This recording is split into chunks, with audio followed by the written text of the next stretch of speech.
So we have discussed about the autoionization of water, as water dissociates into H plus and OH minus ion. But instead of writing the concentration of hydrogen ion or hydroxyl ion in moles per dn cube, sometimes it is convenient to express their concentrations in logarithmic scale. So that is what called the pH or pOH. Now this is the definition for pH. pH is negative logarithm to the base 10 of hydrogen ion concentration, and one more term for hydroxyl ion concentration is pOH, and it is negative logarithm to the base 10 of hydroxyl ion concentration. So pH is defined as negative logarithm to the base 10 of hydrogen ion concentration. Concentration is written in square bracket, and pOH is defined as negative logarithm to the base 10 of hydroxyl ion concentration. So this is how pH and pOH are defined. Now we will see the relationship between pH and pOH. For that, you have to write the ionic product of water, which we have seen earlier, and that is given as Kw. Kw is the product of concentration of hydrogen ion and hydroxyl ion, and as we know that concentration of hydrogen ion or concentration of hydroxyl ion is equal to 1 into 10 raised to minus 7.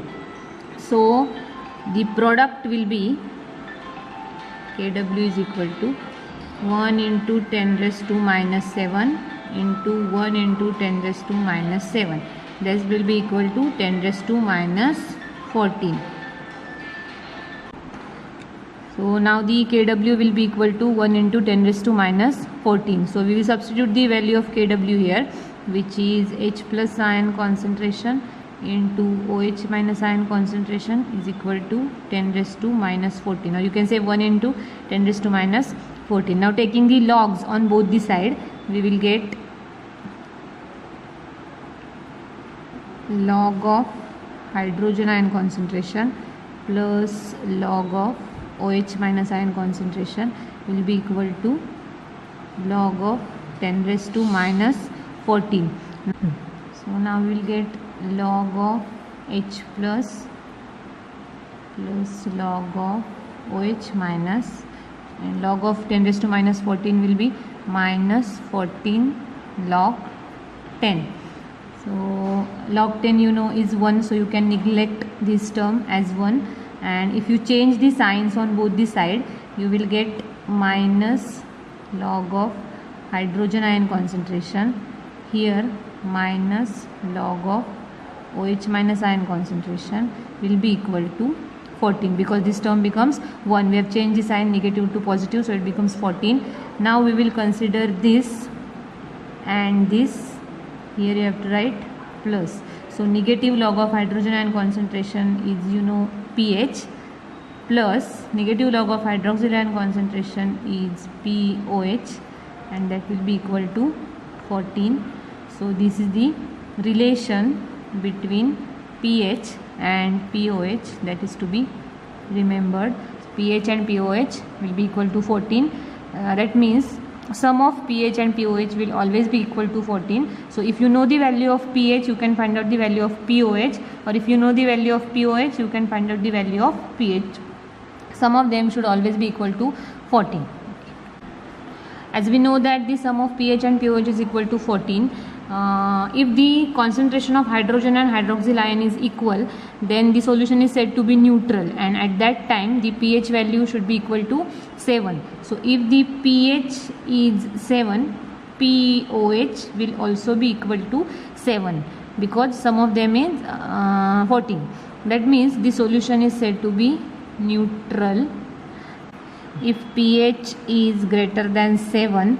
That means pOH is less than 7, and this is the condition where pH value is greater than 7 is called basic condition, or which is also called alkaline condition. On the contrary, if pH is less than 7, at that time pOH will be greater than 7, and this is the condition for acidity, or acidic condition. So if you know the value of pH, you can decide whether the solution is acidic or basic. If it is less than 7, solution is said to be acidic. If it is more than 7, solution is said to be basic solution. Okay. Now we will move on to the next concept, which is hydrolysis. As we know that hydrolysis is the reaction with water, but to be more precise, we have to consider the types of salts. So I have written the 4 different types. Here it is the strong acid, it is strong base, weak acid and weak base. So you know the example for strong acid, very well known example is HCl, or you can consider H2SO4. Both of them are strong acid. HNO3 is also a strong acid. Then example for strong base is NaOH and KOH, you all know. For weak acid, you can consider acetic acid or HCN, hydrogen cyanic acid. And for weak base, there will be ammonium hydroxide or copper hydroxide. These are the examples of strong acid, strong base, weak acids and weak base. Now we have to consider the types of salts. There are 4 different types of salts. Salt is formed by the combination of acid and base. So there are 4 different types for acids and bases. So we can consider 4 types of salt. First of all, we will combine strong acid and strong base. So if strong acid combines with strong base, they will form first type of salt. It is the first type of salt, which is salt of strong acid and strong base. So if you consider strong acid HCl and strong base NaOH, their salt will be NaCl. Now the second type of salt, which is of strong acid and weak base. So we will consider this strong acid with the weak base. So I am taking NH4OH as the weak base and HCl as strong acid. So here it will be the second type of salt, which is NH4Cl. Now third type of salt is of strong base and weak acid. So strong base will consider Na and weak acid we will consider acetic acid. So their salt will be of third type, which is CH3COONA.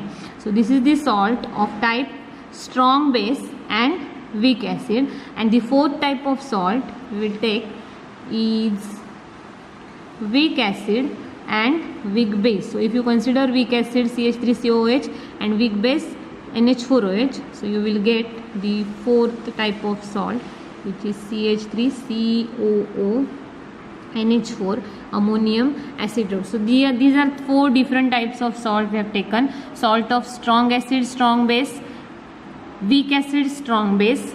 This is weak acid and weak base, and this is for strong acid and weak base. So there are 4 combinations, and now we are going to see the exact concept of hydrolysis. So we have seen the 4 types of salts. Now we are going to discuss about the concept of hydrolysis. So you all know that water dissociates as H plus and OH minus ion. When there is equal concentration of H plus and OH minus ion in the solution is said to be neutral, or nature will be neutral. But if there is excess present hydrogen ion concentration, then the solution becomes acidic. If there is excess hydroxyl ions, then the solution will be basic. So now we have to decide the nature of 4 different types of solutions of 4 different types of salt. As we have discussed the 4 types of salts, then if the salts are dissolved in water, they get completely dissociated. Now I will consider a salt as Ba, because you all know that salt contains one cation, which is basic radical, and one anion, which is acidic radical. For the cation we have taken B, which is basic radical, and for anion or acidic radical we have taken A. So this is the general representation for any salt. And being a salt, when dissolved in water, it dissociates completely. So I have written the forward arrow, B plus and A minus. So whenever a salt is dissolved in water, it dissociates completely, and the ions react with the ions of water. So water possesses hydrogen ion and hydroxyl ion, and when the salt dissociates into the water, both the ions of salt or cation and anion of salt react with water and produce alkalinity or basicity, acidity or neutrality. So we have to decide the nature of the solution depending upon the type of salt. So if the salt is of strong acid, strong base, or weak acid, strong base, we have to decide its nature depending upon the dissociation. If the concentration of hydrogen ion increases, the nature will be acidic. If that of OH minus increases, nature will be basic. So this is the reaction in which the cations, anions, or both the ions of salt react with the ions of water to produce acidity, basicity or neutrality is called hydrolysis. So basically hydrolysis is the process in which ions of salt react with ions of water to produce the acidity, basicity or neutrality.